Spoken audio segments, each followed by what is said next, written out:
नजर सब पर। नमस्कार, मैं हूँ वैशाली मुद्गल। आप देख रहे हैं 10 न्यूज। तो चलिए आपको दिखाते हैं देश दुनिया की जरूरी और ताज़ा खबरें।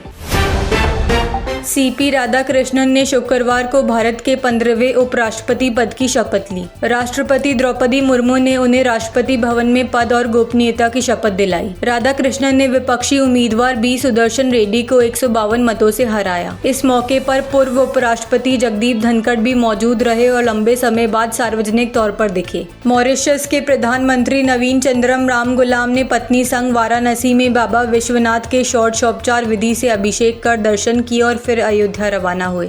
इससे पहले वे गंगा आरती में शामिल हुए थे। मोदी से मुलाकात में उन्होंने कहा, भारत और मॉरिशस सिर्फ पार्टनर नहीं बल्कि परिवार है। उनके स्वागत पर भी उन्होंने भावुक प्रतिक्रिया दी।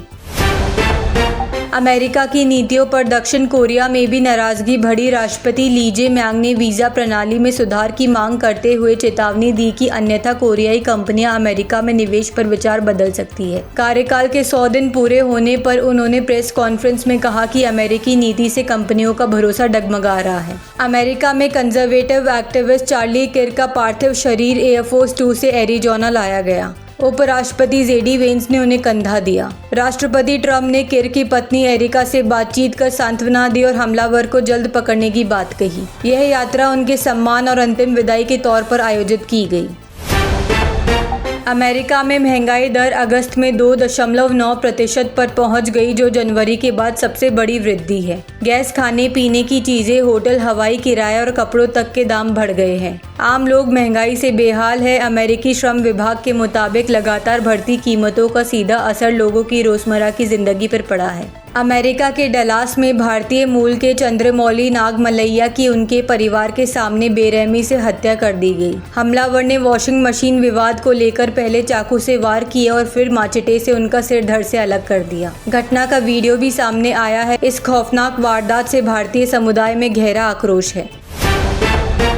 ब्राजील के पूर्व राष्ट्रपति जायर बोल्सोनारो को सुप्रीम कोर्ट ने 27 साल जेल की सजा सुनाई। उन पर चुनाव हारने के बाद तख्ता पलट की साजिश का आरोप था। 4 जजों ने उन्हें दोषी ठहराया। अमेरिकी नेताओं ने फैसले को राजनीतिक साजिश बताया। यह पहली बार है जब ब्राजील में किसी पूर्व राष्ट्रपति को लोकतंत्र पर हमला करने का दोषी ठहराया गया।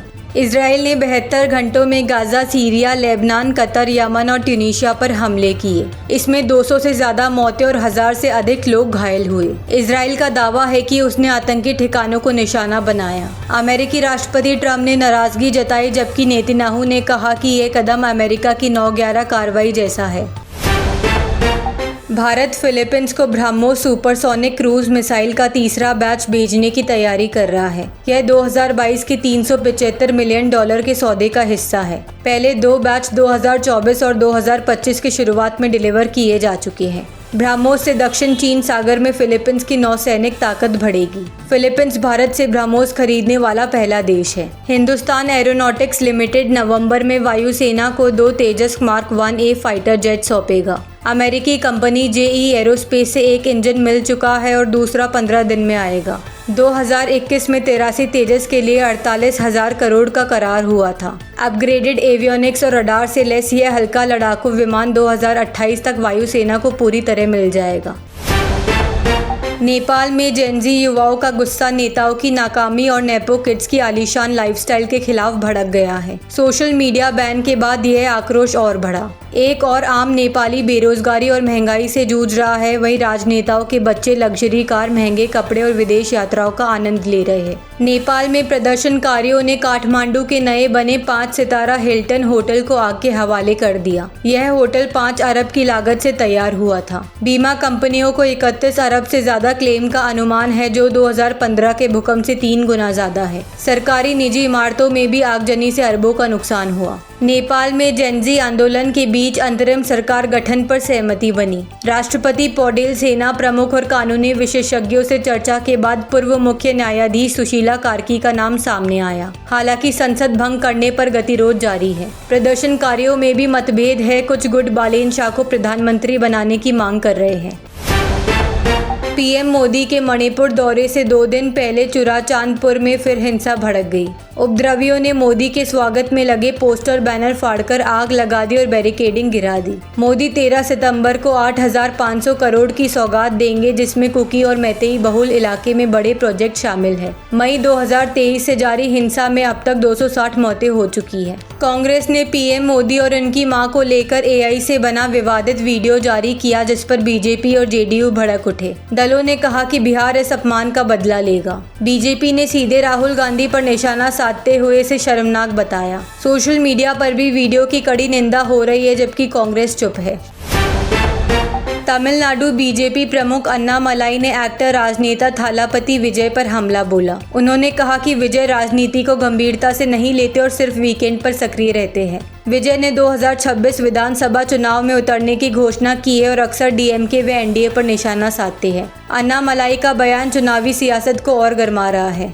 राहुल गांधी की रायबरेली दौरे पर पहले दिन बीजेपी मंत्री दिनेश प्रताप सिंह ने काफिला रोककर विरोध किया, लेकिन अगले दिन जिला विकास समिति की बैठक में उनके बेटे पीयूष प्रताप ने राहुल से हंसते हुए हाथ मिलाया। इस दौरान खुद मंत्री भी मुस्कुराते दिखे। 2 दिनों में विरोध और दोस्ताना व्यवहार से सियासी हलचल बढ़ा दी है।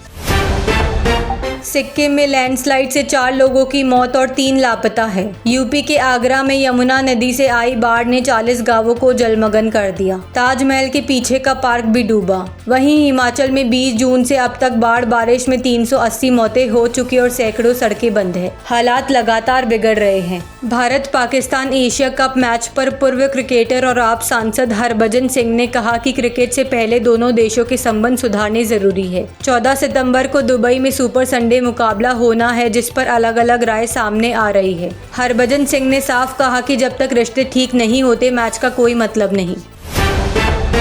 भोजपुरी स्टार पवन सिंह पहली बार reality show rise and fall में नजर आएंगे। उनके दबंग अंदाज, मेहनत और रियल पर्सनालिटी ने शो में 4 चांद लगा दिए। सिंगिंग और एक्टिंग में धूम मचाने वाले पवन अब रियलिटी शो में भी दर्शकों का दिल जीत रहे हैं। फैंस के लिए यह सरप्राइज किसी बड़े तोहफे से कम नहीं रहा। फिल्म मेकर संजय गुप्ता ने कहा कि आजकल एक्टर्स प्रोड्यूसर से 6 वैनिटी वैन की मांग करते हैं। अलग अलग कामों के लिए इनका इस्तेमाल होता है। उन्होंने बताया कि नई पीढ़ी के कलाकार लगातार फीस और सुविधाओं की डिमांड बढ़ा रहे हैं। गुप्ता ने इस रवैये पर चिंता जताई और तुलना करते हुए अमिताभ बच्चन की सादगी की तारीफ की।